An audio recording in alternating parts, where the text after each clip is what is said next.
2003 में ऋतिक रोशन की एक बहुत बेहतरीन फिल्म आई थी जिसका नाम है कोई मिल गया। उसमें जादू नाम का एक सोलर पावर्ड एलियन होता है। जादू की खासियत ये थी कि उसे धूप से एनर्जी मिलती थी।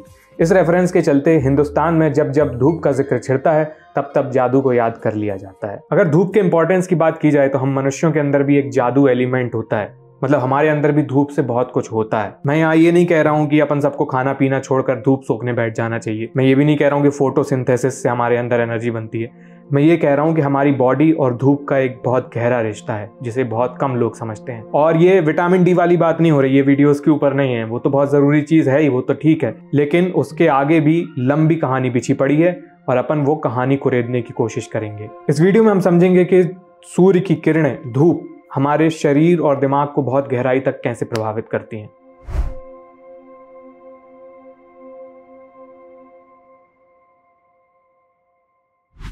मनुष्यों के शरीर का विकास उनके परिवेश के मुताबिक हुआ है। हमारे पूर्वजों ने एक लंबा समय खुले जंगलों में बिताया। वो घूमते फिरते और भोजन पानी की तलाश करते थे। फिर पिछले कुछ हजार सालों में मनुष्यों ने आशियाने बनाने का हुनर हासिल किया। पहले कच्चे मकान, फिर पक्के घर। इसके बावजूद हमारे पूर्वज रोजाना सूर्य के संपर्क में रहते थे और सूर्य से पृथ्वी तक पहुंचने वाली किरणों ने मानव शरीर व मस्तिष्क को ढालने में अहम भूमिका निभाई। हमारे अंदर डीप डाउन मतलब बहुत सारी ऐसी चीजें हैं जो धूप से संचालित होती हैं। अब मानव शरीर में और दिमाग में हमारे धूप से क्या क्या होता है, ये समझने के लिए हमें कुछ बेसिक चीजें जाननी होंगी। और इसकी शुरुआत करेंगे अपन ह्यूमन बॉडी के बेसिक यूनिट से, सेल्स से। हमारा शरीर कई कोशिकाओं से, कई सेल्स से मिलकर बना है। हर सेल को कायदे से काम करने के लिए ऊर्जा की जरूरत होती है, एनर्जी चाहिए होती है। और सेल्स के भीतर ये ऊर्जा बनाने का काम करता है माइटोकॉन्ड्रिया।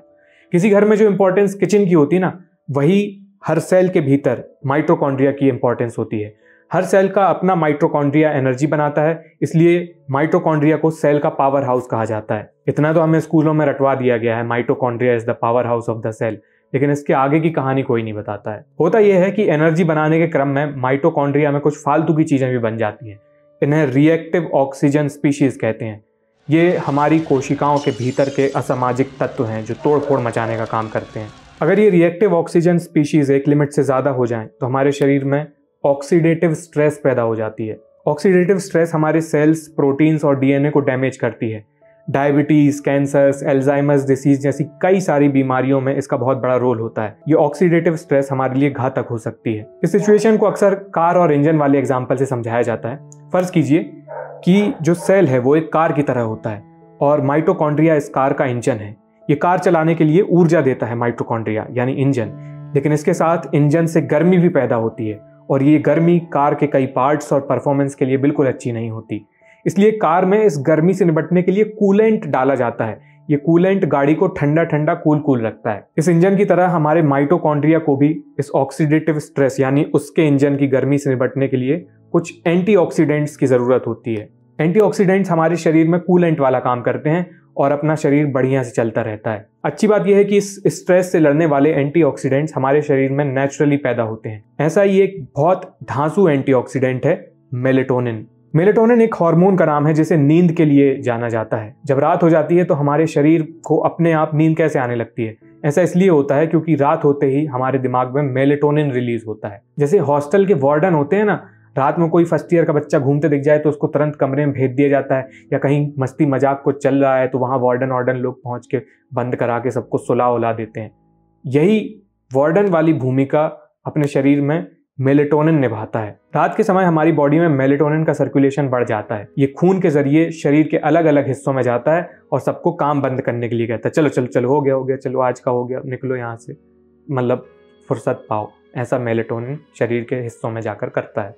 जिन लोगों को नींद आने में समस्या होती है, नींद की प्रॉब्लम होती है, नींद नहीं आती है, उन्हें भी कई बार दवा के तौर पर मेलेटोनिन दिया जाता है कि ये लो नींद की दवा। उसमें क्या होता है? उसमें मेलेटोनिन होता है। इसलिए मेलेटोनिन को स्लीप हार्मोन के नाम से जाना जाता है क्योंकि ये अपन लोगों को सुलाने का काम करता है। लेकिन इस फेम के पीछे मेलेटोनिन का एक बहुत बड़ा राज छुपा रह जाता है। एक बहुत बड़ा टैलेंट होता है मेलेटोनिन का। कोई ये नहीं सोचता कि मेलेटोनिन ऐसा कर क्यों रहा है रात में सुलाने का काम। दरअसल मेलेटोनिन एक बहुत बेहतरीन एंटीऑक्सीडेंट है।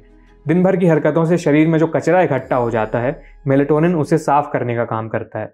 यानी रोजाना हमारी बॉडी में जो ऑक्सीडेटिव स्ट्रेस पैदा होती है, मेलेटोनिन उससे निपटता है। एक कंपैरिजन के लिए ये समझिए कि विटामिन ई भी जो है वो भी एक एंटीऑक्सीडेंट होता है और मेलेटोनिन में विटामिन ई से करीब दोगुनी एंटीऑक्सीडेंट क्षमता होती है। यानी मेलेटोनिन एक बहुत पावरफुल एंटीऑक्सीडेंट है और ये रात में हमारे लिए बहुत ज़रूरी है। दिलचस्प ये समझना है कि हमारी बॉडी में मेलेटोनिन कहाँ बनता है और ये रोज रात को कैसे रिलीज होता है। यहाँ फोकस में आता है दिमाग का एक खास हिस्सा जिसका नाम है पीनियल ग्लैंड। ये पीनियल ग्लैंड ह्यूमन ब्रेन का एक बहुत छोटा सा हिस्सा है जहाँ से रात में मेलेटोनिन रिलीज होता है। तब सवाल है कि पीनियल ग्लैंड को कैसे पता चलता है कि भैया रात हो गई है, अब अपन को रिलीज करने का है मेलेटोनिन। जवाब है लाइट, यानी रोशनी। हमारी आंखें सिर्फ देखने के काम की नहीं होती हैं, इनमें कुछ ऐसे मैकेनिज्म्स भी हैं जिनका हमें अंदाजा नहीं होता। आंख के पिछले हिस्से पर कुछ खास सेंसर्स, कुछ खास सेंसिटिव सेल्स लगे होते हैं। ये सेंसर्स सीधे दिमाग के एक हिस्से से जुड़े होते हैं जिसका नाम है सुपर काइस्मेटिक न्यूक्लियस, शॉर्ट में बोलते हैं SCN, और दिमाग का ये हिस्सा पीनियल ग्लैंड से जुड़ा होता है। तो ये होता है कि उन खास सेंसिटिव सेल्स से पहले SCN को सिग्नल जाता है कि भैया बाहर लाइट है, वो लाइट सेंस कर रहे होते हैं और फिर SCN से पीनियल ग्लैंड तक जाता है।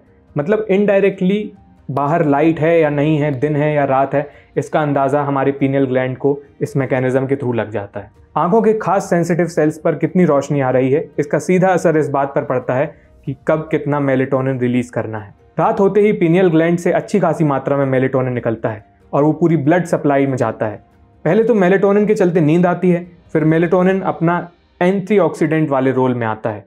दिन भर में जितनी ऑक्सीडेटिव स्ट्रेस इकट्ठी हो चुकी होती है उसे खत्म किया जाता है और ये सारी प्रोसेस आंखों में मौजूद कुछ खास सेंसिटिव सेल्स की मदद से शुरू होती है। आंखों की जो सेंसिटिव सेल्स हैं जो लाइट सेंस करके वहाँ पीनियल ग्लैंड तक जानकारी पहुँचाते हैं, उनके बारे में कुछ खास दिलचस्प बातें हैं कि वो क्या हैं, किन चीज़ों को सेंस करते हैं, उन्हें अपन समझते हैं तो काफ़ी और बातें अपन को समझ में आएंगी इससे जुड़ी। ये ह्यूमन आई का एक बहुत सिंपल सा डायग्राम मैंने बनाया है। इस वाले क्रॉस सेक्शनल व्यू में है, मतलब सामने से लाइट ऐसी आएगी जैसी मेरी आंखों में जा रही, और यहाँ पे अंदर की तरफ भी आंख होती है। आपने ऐसा डायग्राम मुझे यकीन है किताबों में देखा होगा। तो इस तरीके से सामने से इधर से लाइट घुसेगी और यहाँ पीछे तरफ यहाँ पे लाइट गिरती है जिससे यहाँ से नर्व्स जाती हैं तो अपने दिमाग में चित्र बनते हैं। लेकिन पॉइंट वो नहीं है, पॉइंट अभी ये है कि जो सेंसिटिव वाले सेल्स होते हैं ना, intrinsically photo sensitive retinal ganglion cells, इसलिए नाम नहीं बता रहे थे, वो जो सेंसिटिव सेल्स होते हैं जो लाइट इकट्ठी करते हैं वो यहाँ नीचे की तरफ होते हैं। तो इसका मतलब ये है कि जो ऊपर से लाइट आ रही होती है, यहाँ से सीलिंग से जो लाइट आ रही होती है उसको ज़्यादा सेंस करते हैं, ना कि जो नीचे की तरफ से लाइट आ रही होती है। मैं ऐसे खड़ा हूँ तो कुछ लाइट नीचे से, मान लो लैंप वैम्प लगा रखा है एक, तो वो है, और एक मैंने सीलिंग लाइट लगा रखी है वो है। तो इन दोनों का असर ऐसे अलग पड़ेगा कि जब ये यहाँ पे होती नहीं तो ये वाली लाइट जो नीचे से आती है वो ज़्यादा यहाँ पे पहुँचती है, उसका उतना असर नहीं पड़ेगा इसके मुकाबले जो लाइट ऊपर से आती है। एक बात तो ये हो गई। और दूसरी बात ये है कि इनकी जो पीक सेंसिटिविटी होती है इन सेंसिटिव सेल्स की, वो होती है करीब 482 नैनोमीटर के आसपास। ये जो वेवलेंथ है वो ब्लू कलर की लाइट के लिए है। मतलब ब्लू कलर की लाइट आएगी ना तो उसको ज़्यादा सेंस करेंगे और उसके लिए ज़्यादा सिग्नल्स भेजेंगे ये लोग कि भैया मेलेटोनिन का रोक दो, एज कम्पेयर टू जो रेड वाली लाइट है जिसकी वेवलेंथ करीब 700-800। ये विजिबल लाइट की अलग अलग वेवलेंथ्स हैं। 482 नैनोमीटर ब्लू लाइट की वेवलेंथ होती है, इलेक्ट्रोमैग्नेटिक वेव होती है लाइट, है ना। उसमें रेड लाइट की करीब 700-800 के आसपास होती है वेवलेंथ, और 350-400 इसके आसपास जो ब्लूइश लाइट होती है उसकी वेवलेंथ होती है। तो पीक सेंसिटिविटी इनकी 482 नैनोमीटर, इसका मतलब ब्लू लाइट के लिए ये लोग ज़्यादा सेंसिटिव हैं। अब आप थोड़ा सा ध्यान रखिए वो सारी हिदायतें जो आपको बताई जाती हैं कि ब्लू लाइट से बचना है। और लैंप आप देखिए, खासकर पुराने ज़माने में रात में आग जलाते थे तो आग रेडिश होती थी और वो नीचे की तरफ जलती थी। तो उससे ऐसा लगता है कुछ evolutionary biologist, doctors, medical experts को कि जो रात में अपन ने पूर्वज पहले आग वाग जलाते थे, जो पहले इकलौते ज़रिए होते थे रात में रोशनी करने के, एक तो वो रेडिश कलर की लाइट होती थी इसलिए वो बहुत ज़्यादा इन सेंसिटिव सेल्स पे असर नहीं डालती थी। दूसरी बात, वो आग नीचे की तरफ जलाई जाती है कभी भी, है ना। ये सीलिंग लाइट्स, अपनी लाइट बल्ब का इन्वेंशन, ये सब बहुत बाद में हुआ। लैंप वैम्प रखते थे पहले, पर अधिकतर जो जंगलों वाली बात कर रहा हूँ मैं, पहले रात में आग जलाने का जो काम होता था तो वो नीचे की तरफ होते थे। तो इससे थोड़ा सा ये भी एक सोचने को मिलता है कि हमारी आंख शायद आग के साथ भी इवॉल्व हुई है, एक थ्योरी है जस्ट। तो इस डायग्राम से बस हमें इतना समझ में आता है, जो कुछ खास चीज़ें हैं कि ब्लू लाइट के लिए ज़्यादा सेंसिटिव रहती है और सीलिंग लाइट से as compare to floor light उसके लिए ज़्यादा सेंसिटिव रहते हैं ये सेल्स जो पाइनियल ग्लैंड तक SCN के ज़रिए पाइनियल ग्लैंड को संदेश भेजते हैं मेलेटोनिन का प्रोडक्शन रोकने के लिए। तो ये है ज़रूरी बात यहाँ पर ध्यान रखने की, ये है कि पीक सेंसिटिविटी ये होती है और इस लाइट के लिए ज़्यादा सेंसिटिव होते हैं। इसका मतलब ये नहीं है कि ये जो ऊपर नीचे से जो लाइट आती है और रेडिश लाइट आती है वो बिल्कुल अफेक्ट नहीं करती है मेलेटोनिन प्रोडक्शन को। किसी भी तरह की लाइट वो मेलेटोनिन प्रोडक्शन पे असर डालती ही है, लेकिन ये वाली ज़्यादा डालती हैं, ये बात है। हमारी ह्यूमन बॉडी इस हिसाब से इवॉल्व हुई है कि सूर्यास्त के बाद रात को जैसे ही लाइट की कमी होने लगे अपने आप मेलेटोनिन का प्रोडक्शन बढ़ जाए, शरीर आराम की अवस्था में पहुंच जाए, इसमें ज़्यादा एक्टिविटी ना हो, ताकि अधिकतर सेल्स के इंजन यानी माइटोकॉन्ड्रिया शांत हो जाएं और फिर दिन भर की एक्टिविटी से जो ऑक्सीडेटिव स्ट्रेस इकट्ठी हुई है मेलेटोनिन उसे समाप्त कर सके। फिर जब सूर्योदय के साथ उजाला हो तो पीनियल ग्लैंड में मेलेटोनिन प्रोडक्शन रुक जाए, ताकि दिन के समय हमें इस थकान या सुस्ती का एहसास ना हो। ध्यान रखिए, मेलेटोनिन थकान, सुस्ती, नींद वाला एहसास कराता है। तो सुबह आंखों में रोशनी जाती है तो मेलेटोनिन कम होने के साथ कॉर्टिसोल लेवल बढ़ने लगता है। कॉर्टिसोल शरीर में दूसरी ज़रूरी गतिविधियों के लिए जिम्मेदार होता है। यह हमारी अलर्टनेस, एक्टिविटी इत्यादि बढ़ाता है। इसलिए सुबह सुबह जब आप सोकर उठते हैं तो कॉर्टिसोल लेवल सबसे हाई होता है, ताकि आप दिन भर के काम के लिए तैयार हो सकें। वैसे कॉर्टिसोल को स्ट्रेस हार्मोन भी कहा जाता है, क्योंकि इससे हमारी बॉडी में स्ट्रेस यानी तनाव का रेगुलेशन भी होता है। बहुत ज़्यादा कॉर्टिसोल लेवल भी हमारे लिए अच्छा नहीं होता है, लेकिन थोड़ी बहुत मात्रा में ये ज़रूरी होता है। यहाँ ध्यान देने वाली बात यह है कि कॉर्टिसोल और मेलेटोनिन दोनों का एक बैलेंस बना रहता है। एक कम होता है, दूसरा ज़्यादा होता है, फिर दूसरा कम होता है, एक ज़्यादा होता है, और इन दोनों का ही संचालन लाइट से होता है। अब इसे आप अपनी लाइफस्टाइल से जोड़कर देखिए। हम रात में सोने से पहले मोबाइल या किसी दूसरी स्क्रीन के सामने डटे हुए होते हैं, खासकर जिससे ब्लू लाइट निकलती है। आप सुबह उठने के बाद पर्याप्त उजाले में नहीं होते हैं। यहाँ रात में और सुबह दोनों टाइम मेलेटोनिन और कॉर्टिसोल की साइकिल की ऐसी तैसी हो जाती है। ये तो सिर्फ लाइट वाले एस्पेक्ट की बात हो गई। रोशनी, मेलेटोनिन, नींद, इनका रिश्ता तो काफ़ी सालों से पता था, लेकिन पिछले कुछ सालों में वैज्ञानिकों को मेलेटोनिन के बारे में एक और कमाल की बात पता चली है। वो ये है कि दिन में भी हमारी बॉडी में मेलेटोनिन बनता है, और वो कैसे बनता है ये पता चला है। ध्यान रखिए कि किसी भी तरह की लाइट दिमाग के पीनियल ग्लैंड में मेलेटोनिन प्रोडक्शन रोक देती है।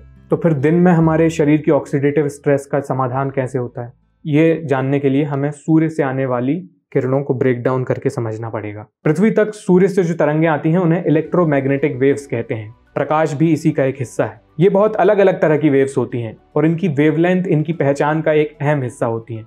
वेव्स ऐसी बार बार रिपीट होती है ना, तो उतार चढ़ाव आते रहते हैं।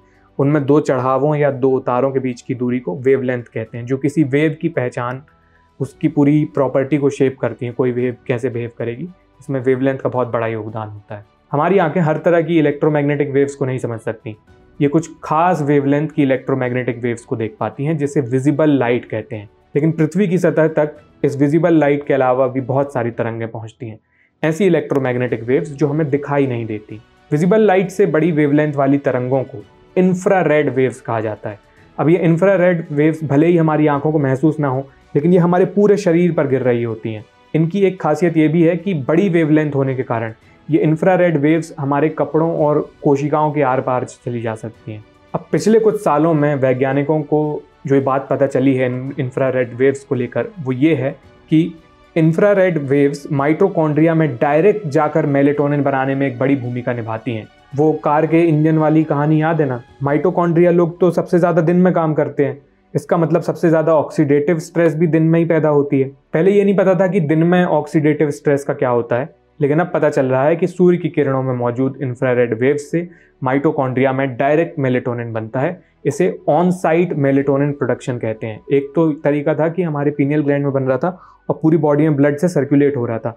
एक ये है कि जहाँ जहाँ सेल्स हैं उन्हीं में डायरेक्ट इंफ्रारेड वेव्स जा रही हैं, वहीं पे ऑन साइट उसी जगह पे माइटोकॉन्ड्रिया बन रहा है जहाँ पे ज़रूरत है, जहाँ ऑक्सीडेटिव स्ट्रेस पैदा हो रही है। याद कीजिए कि जब भी आंखों से लाइट जाती है तो पीनियल ग्लैंड से मेलेटोनिन बनना बंद हो जाता है। दिन में जब पीनियल ग्लैंड से मेलेटोनिन की सप्लाई रुक जाती है तो सूर्य से आने वाली किरणें डायरेक्ट ऑक्सीडेटिव स्ट्रेस जहां पैदा होती है उसी जगह मेलेटोनिन बनाती हैं। ये वाला मेलेटोनिन ब्लड सर्कुलेशन के जरिए नहीं आता, इसलिए इससे थकान और नींद वगैरह की प्रॉब्लम नहीं होती है। और ये मेलेटोनिन डायरेक्ट माइटोकॉन्ड्रिया में बनने से अधिक प्रभावशाली भी होता है। अब वैज्ञानिकों को यह भी लगने लगा है कि दिन में इंफ्रारेड वेव्स के जरिए जो ऑन साइट मेलेटोनिन प्रोडक्शन होता है वो मेन एंटीऑक्सीडेंट एक्टिविटी है, और रात में जो पीनियल ग्लैंड से मेलेटोनिन निकलता है उसको तो बैकअप के लिए रखा गया है बॉडी में। तो आप ये समझिए कि धूप के कौन कौन से हिस्से हैं और वो बॉडी की, ब्रेन की किन किन एक्टिविटीज पर प्रभाव डालते हैं।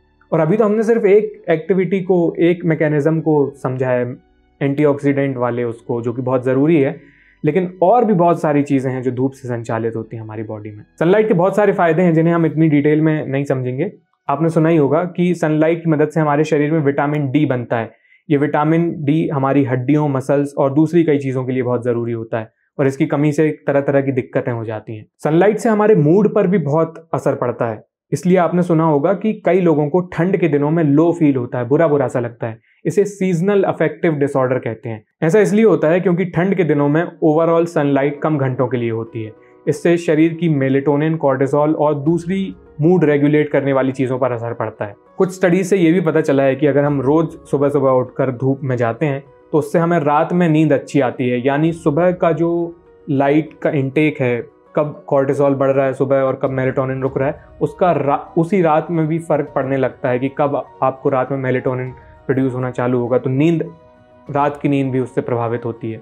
रात को नींद अच्छी आती है और फिर आप सुबह आसानी से उठ भी पाते हैं। इसे स्लीप इनर्शिया कहा जाता है। अरे कुछ लोगों को नहीं होता कि उठ जाते हैं लेकिन बिस्तर से उठने में दिक्कत होती है, तो मतलब बिस्तर पर पड़े रहने का मन करता है, वो स्लीप इनर्शिया कहलाता है कि नींद में पड़े रहो। तो कौन कितनी जल्दी उठ रहा है? सनलाइट अगर आप सुबह सुबह लेते हैं रोज़ाना तो स्लीप इनर्शिया आपका कम होता है। आप जैसी नींद खुलेगी तो आप झट से थोड़ा सा बॉडी एक्टिव हो जाती है, आप उठ सकते हैं बिस्तर से। कई मानसिक और शारीरिक बीमारियों से लड़ने में सनलाइट बहुत मदद करती है। कई बीमारियों के ट्रीटमेंट में लाइट थेरेपी का भी इस्तेमाल किया जाता है, यानी आर्टिफिशियल लाइट के एक्सपोजर से मरीज का इलाज किया जाता है। कुछ स्टडीज में स्टूडेंट्स के ऊपर सनलाइट का असर समझने की कोशिश की गई है।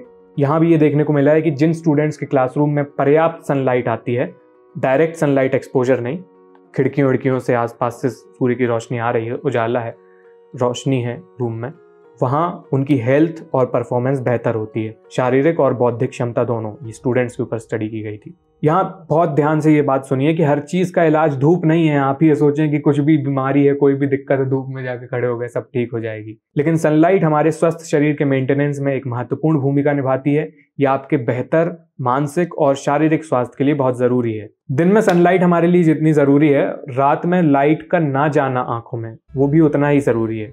क्योंकि रात में किसी भी तरह की लाइट आपकी आंखों में जाएगी तो उससे आपकी मेलेटोनिन और सर्केडियन रिदम पर असर पड़ेगा।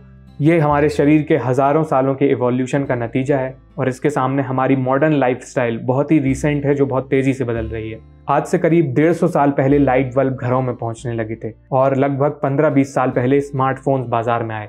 फिर इंटरनेट की उपलब्धता और रिमोट वर्क की सहूलियत से अचानक बहुत सारे लोगों की लाइफस्टाइल चेंज हुई। जहां एक और बहुत सारे लोगों को काम पर जाने के लिए बाहर निकलने की अब ज़रूरत नहीं है, वहीं दूसरी ओर रात में जगमगाती रोशनी आसानी से आंखों में पहुंच बना रही है।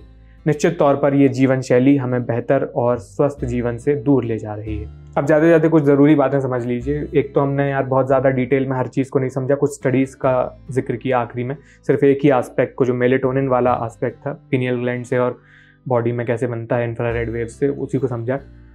तो आप अब करें क्या, मतलब क्या किया जाए? तो लाइफस्टाइल जो है तो है, लाइट है तो है, हमारे पास स्क्रीन्स हैं तो हैं, करना क्या चाहिए हम लोगों को ताकि हमारी जो प्रकृति है और हमारी जो बॉडी है वो अलाइनमेंट में रहे? मैंने दूसरे बहुत सारे एक्सपर्ट से जो रिकमेंडेशन सुने हैं इस एक्सप्लेनेशन के आधार पे, वो यही निकल के आते हैं कि आपको सुबह सुबह जब आप उठते हैं तो अर्ली आवर्स ऑफ सनलाइट में आपको ज़रूर जाना चाहिए। उससे आपकी जो सर्केडियन रिदम है, जो मेलेटोनिन प्रोडक्शन है, वो एंकर होता है, नींद वींद सही रहती है, और जो उसके एंटीऑक्सीडेंट असर है, कॉर्टिसोल वाली जो रिदम है वो सही बन जाती है। और रात के समय आपको लाइट का एक्सपोजर बहुत कम अवॉइड ही करना चाहिए। मतलब बिना लाइट के तो नहीं रह सकते, तो येलोइश होनी चाहिए लाइट, और कोशिश करिए कि नीचे की तरफ हो, लो एंगल लाइट हो, ऊपर से टॉप से ना आए अगर लाइट की ज़रूरत पड़ती है रात में। तो मोबाइल वगैरह सोने से पहले बिल्कुल नहीं चलाने, ये सब बहुत ऑब्वियस बातें हैं। ब्लू लाइट निकलती है, किसी भी तरह की लाइट वो मेलेटोनिन वाले उसको प्रभावित करती है, लेकिन ये वाली खासकर ज़्यादा प्रभावित करती है, ब्लू लाइट और टॉप एंगल से आने वाली लाइट। तो सुबह सुबह सनलाइट ज़रूर लेनी है और रात को अवॉइड करनी है। ये कुछ आप नियम बना के रख लीजिए।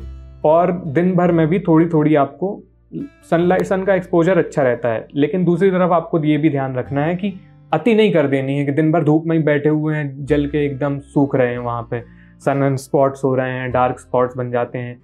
कैंसर का भी खतरा होता है बहुत ज़्यादा सन एक्सपोजर से। तो पर्याप्त मात्रा में ज़रूरी होती है। तो मैं अपने लिए ये एक नियम टाइप का बना के रखता हूँ कि 25-30 मिनट कम से कम होना चाहिए। घंटों में नहीं जाना चाहिए सन एक्सपोजर, वो आपकी स्किन को डैमेज भी करता है। तो हर चीज़ एक मात्रा में सही होती है हमारे लिए, वही चीज़ सनलाइट को लेकर भी है। और दूसरा, आप एक और गलत मतलब न निकाल लें कि आंखों में लाइट जाती है तो डायरेक्ट सुबह उठ के सूर्य को देख रहे हैं आंखों में आंख डाल के, उससे डैमेज हो जाएगी आपकी आंखें। डायरेक्ट सूर्य को नहीं देखना, आप बाहर रोशनी में निकल ही जाते हैं, इतना ही बहुत है। तो ये सब कुछ चीज़ें करिए और ध्यान रखिए इन सब चीज़ों का, अपनी लाइफस्टाइल का ध्यान रखिए ताकि आप बेहतर जीवन जी सकें। ये वीडियो आपको कैसी लगी, ये बातें आपको कैसी लगी, हमें कमेंट करके बताइएगा। अच्छी लगी हो तो लाइक ज़रूर कर दीजिएगा। चैनल पहली बार देख रहे हैं तो और वीडियोस देख लीजिए, ढंग की लगे सब्सक्राइब कर लीजिए। ये वीडियो देखने के लिए बहुत बहुत शुक्रिया। अभी पतझड़ नहीं आया, अभी से पत्ते झड़ गए। अभी पतझड़ नहीं आया, अभी से पत्ते